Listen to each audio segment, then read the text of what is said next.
Okay, in the last couple of videos, we've been talking about capitalization rates or cap rates. We talked about the operating cap rate. That's just what a property is operating at. That's its annual net operating income divided by its purchase price. That's the cap rate that it's operating at.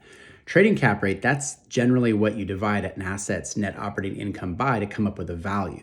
So if like assets in an area are trading at a 6% capitalization rate, and you were looking at a particular asset, you would take its in-place net operating income and divide it by the trading cap rates to come up with a value. Remember, trading cap rates are essentially indicative of the risk that's assigned to a particular asset. So the higher the cap rate, the lower the price. The lower the cap rate, the higher the price. It's simple math. So let's apply this with a real world situation. We bought a mobile home park that was 51 pads. And shortly after we closed, we realized that the landlord had been paying all the utilities. Actually, we knew this before we closed on the property because we knew what our value add plan was going into the deal. So within the first couple of weeks, we sent out a letter and told all the tenants that they needed to start paying their own water, sewer, trash.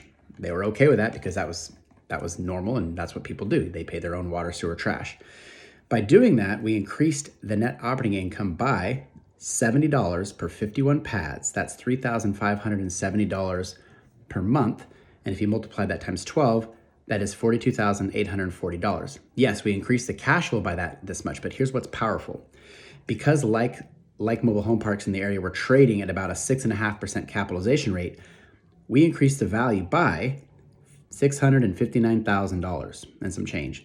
You take that, you get that answer by taking the additional $42,840 in net operating income we increased the property by just by sending out a simple letter and dividing that by the area's trading cap of 6.5%. So that's when you hear us talk about with commercial properties or residential properties that are over 5 units, when you're not applying the market comparison approach, you're using the income approach, you can force appreciate an asset. And you'll hear us say this in the tribe quite a bit.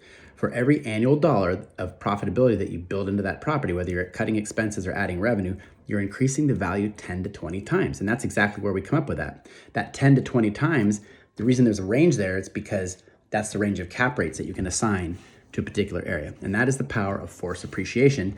And that's how you back into that concept using net operating income and cap rates. Thanks.